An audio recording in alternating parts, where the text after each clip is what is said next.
استاد العلماء والفضلاء حضرت علامہ شیخ الحدیث مفتی محمد اشرف سیالوی صاحب دامت برکاتہم العالیہ، آپ اپنے نورانی بیان سے ہمارے قلوب و اذہان کو معطر فرماتے ہیں۔ نعروں کی گونج میں استقبال کیجئے محبت اور عقیدت کے ساتھ، تاکہ پتہ چلے کہ سنی مسلمان اپنے ان عظیم عالم دین شیخ الحدیث کا استقبال نعروں کی گونج میں کر رہے ہیں۔ نعرہ تکبیر، نعرہ رسالت، نعرہ رسالت، نعرہ تحقیق، نعرہ حیدری، علماء اہل سنت۔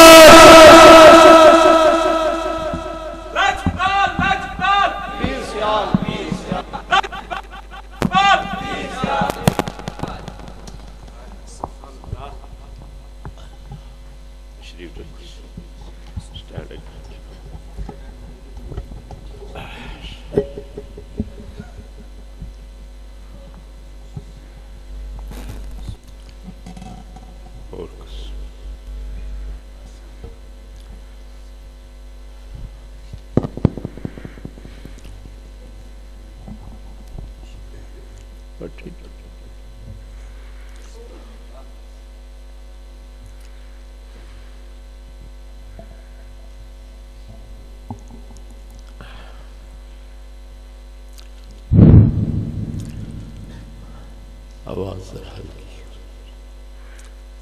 زیادہ نہ الحمدللہ الحمدللہ رب العالمین والعاقبۃ للمتقین والصلاة والسلام علی افضل الانبیاء وسید المرسلین احمد الحامدین و محمد المحمودین سیدنا و سید الاولین والآخرین محمد المبعوث رحمت للعالمین وعلی آلہ الطیبین الطاہرین واصحابہ الکاملین الواصلین والتابعین لهم بالاحسان الی یوم الدین۔ اما بعد فاعوذ باللہ من الشیطان الرجیم، بسم اللہ الرحمن الرحیم۔ قد جاءکم من اللہ نور و کتاب مبین۔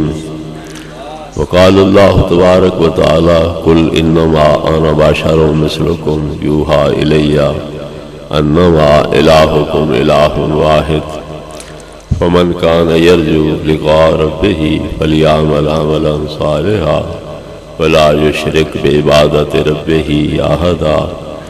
صدق اللہ مولانا العظیم و صدق رسولہ النبی الکریم الامین۔ ان اللہ و ملائکتہ یصلون علی النبی یا ایہا الذین آمنوا صلوا علیہ وسلموا تسلیما۔ درود پاک، الصلاۃ والسلام علیک یا سیدی یا رسول اللہ وعلی آلک و اصحابک یا سیدی یا حبیب اللہ۔ الصلاۃ والسلام علیک یا رحمت للعالمین وعلی آلک و اصحابک یا شفیع المذنبین۔ الصلاۃ والسلام علیک یا قائد الغر المحجلین وعلی آلک و اصحابک یا امام الانبیاء والمرسلین۔ صاحب صدر گرامی قدر، واجب الاحترام علماء کرام، بزرگوں اور بھائیوں، یہ محفل پاک جس طرح کہ آپ حضرات جانتے ہیں میلاد مصطفیٰ صلی اللہ علیہ وسلم کی خوشی میں انعقاد پذیر ہے۔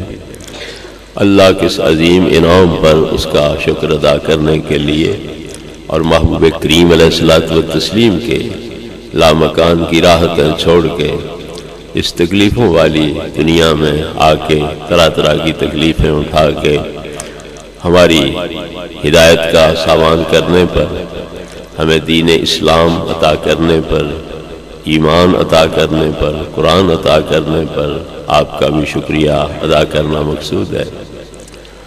حضرات گرامی، یہ میلاد پاک کی محفلیں منعقد کرنا یہ مصیبتوں کو ٹالنے کا موجب ہے اور نیک مرادیں حاصل کرنے کا ذریعہ ہے۔ کل تک وہ لوگ بھی جو ہم پہ فتوے لگانے والے ہیں، اگر مشکلات سامنے آتی تھیں تو پھر میلاد مناتے تھے، میلاد کے موضوع پر کتابیں لکھتے تھے، اور دعویٰ کرتے ہیں کہ اسی میلاد کے موضوع پر کتاب لکھنے کی برکت سے یہ مصیبت ٹل گئی۔ علماء دیوبند کے عظیم عالم ہیں اشرف علی صاحب تھانوی، جن کو حکیم الامت کہا جاتا ہے، کہ امت کی مرضوں کی تشخیص بھی کرتے ہیں، علاج بھی کرتے ہیں۔ مجدد کہا جاتا ہے کہ دین کی اوور ہالنگ کرنے والے ہیں، اس کو اصلی حالت میں بحال کرنے والے ہیں۔ تو تھانوی صاحب آپ لکھتے ہیں کہ میں نے میلاد کے موضوع پر کتاب نشر الطیب فی ذکر النبی الحبیب کیوں لکھی کہ طاعون پڑ گیا اور دھڑا دھڑ موتیں واقع ہونے لگ گئیں۔ تو میں نے سوچا کہ ان مشکل حالات میں، پریشان کن گھڑیوں میں، کوئی ہیلہ، کوئی وسیلہ، کوئی سہارا، کوئی آسرا۔ سوچ سوچ کے فیصلہ کیا کیا، اشرف علی نبی کریم علیہ الصلوۃ والتسلیم کے میلاد کے موضوع پر کتاب لکھ دیں۔ چنانچہ تھانوی صاحب کہتے ہیں کہ جب میں نے لکھنا شروع کیا تو حسن اتفاق کے مہینہ بھی ربیع الاول کا تھا۔ وہ دن گیا، آج کا آیا، 7 ماہ ہو چلے ہیں، میرے پورے تھانہ بمن میں ایک موت بھی طاعون سے واقع نہیں ہوئی۔ پہلے میرا حسن ظن تھا کہ اس موضوع پر کتاب لکھی تو یہ مصیبت ٹل جائے گی۔ اب صرف ظن اور گمان کی بنا پر نہیں، میں پورے یقین اور وثوق کے ساتھ کہہ رہا ہوں کہ اسی کتاب کی برکت سے یہ مصیبت ٹل گئی۔ صرف تیرے تھانہ بھون سے کیوں ٹلی، باقی علاقوں سے کیوں نہیں ٹلی؟ تو وہ کہتا ہے چونکہ صرف کلمی تھی، چھپی نہیں تھی، اس لیے میرے علاقے تک اس کی برکتیں محدود رہیں۔ اگر چھپ جاتی تو پھر جہاں جہاں یہ چھپی ہوئی کتاب پہنچتی، وہاں وہاں سے یہ مصیبت ٹل جاتی اور اللہ رب العزت کا کرم لوگوں کے شامل حال ہو جاتا۔ اگر مصیبت پڑے تو پھر میلاد کے موضوع پہ کتاب لکھنا جائز ہے، اور وثوق بھی ہے کہ اسی کتاب کی برکت سے یہ مصیبت ٹل گئی ہے، ہماری جائز حاجت جو ہے وہ پوری ہو گئی ہے۔ تو کتاب تو اسی لیے لکھی جاتی ہے کہ پڑھی جائے، پڑھ کے بیان کی جائے، سنائی جائے۔ تو جس چیز کا لکھنا جائز ہے، چھاپنا جائز ہے، بیچنا جائز ہے، اس کا پڑھ کے سنانا کیوں نہ جائز ہے؟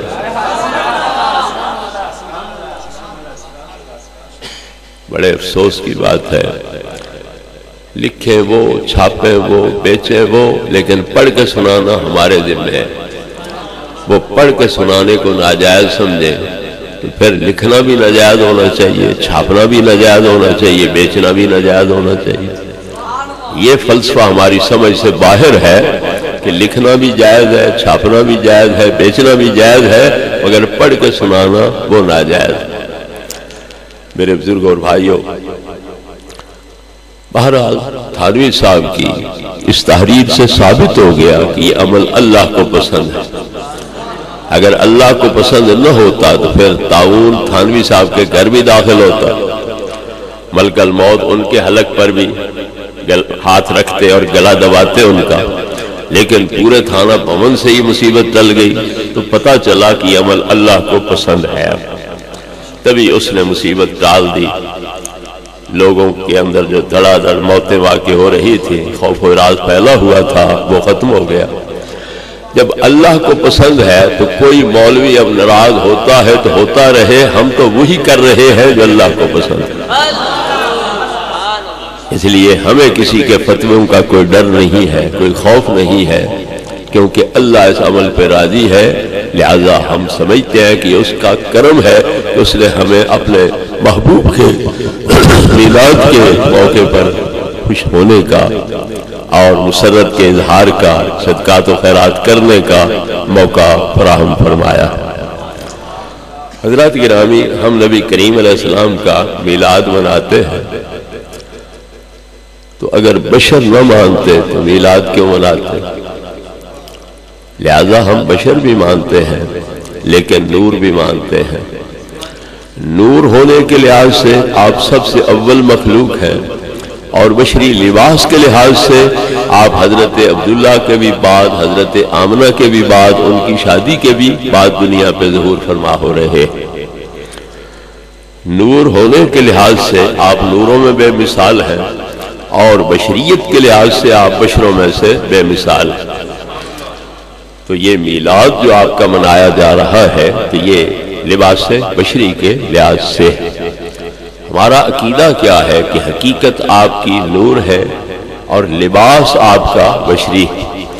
اللہ نے اس نور کو جو ساری مخلوق سے پہلے پیدا کیا تھا، یہ بشری لباس پہنا کر کے ہماری ہدایت کا سامان فرمایا، اور اس لباس میں ملبوس کر کے آپ کو دنیا پہ ظاہر فرمایا۔ اب یہ عقیدہ صرف ہمارا ہے یا پہلے سے چلا آ رہا ہے؟ حضرت شیخ عبدالحق محدث دہلوی علیہ رحمت، جنہوں نے اس متحدہ ہندوستان کو نبی کریم علیہ السلام کی حدیث پاک کے نور سے منور فرمایا، وہ فرماتے ہیں کہ ہمیشہ جوہر وے نوری بود کہ انتقال کرد در اسلاب آبا و ارحام امہات۔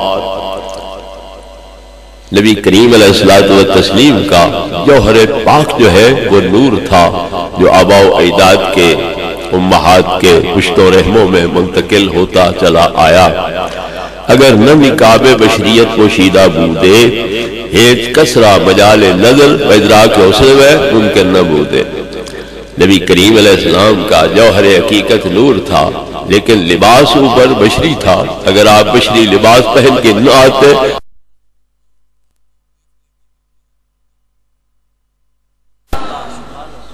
یہ صدیاں پہلے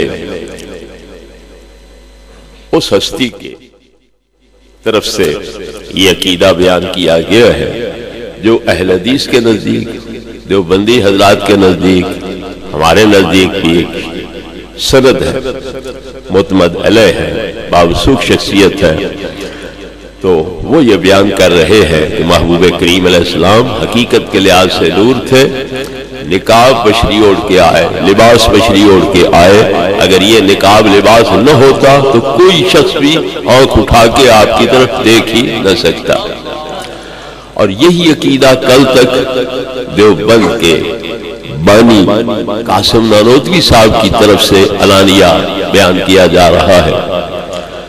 قصائد قاسمی کے اندر قاسم صاحب کہتے ہیں، رہا جمال پہ تیرے حجاب بشریت، نہ جانا کسی نے تمہیں مجل ستار۔ یا رسول اللہ صلی اللہ علیہ وسلم، آپ کے جمال حقیقت پر بشریت کا پردہ چڑھا رہا، نہ اس پردے سے پار نظر کسی کی گئی، نہ آپ کی حقیقت کسی کو سمجھ آئی۔ اگر سمجھ آئی ہے اس کی اور جانتا ہے اس کو، تو وہی جس نے آپ کے جمال حقیقت پر بشریت کا پردہ چڑھایا۔ وہ پردہ چڑھانے والا ہی تمہاری حقیقت کو جانتا ہے، اور تمہاری حقیقت کو کوئی نہیں جانتا۔ آگے کہا، سوا خدا کے بھلا کوئی تجھ کو کیا جانے، تو شمس نور ہے اور شب پر نوت اولو الابصار۔ اللہ کے علاوہ تمہیں جان سکتے ہی کوئی نہیں، کیوں؟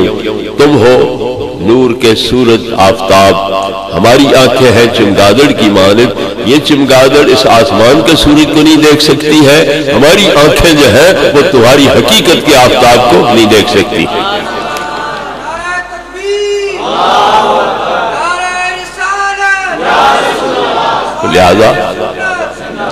لہذا یہ بات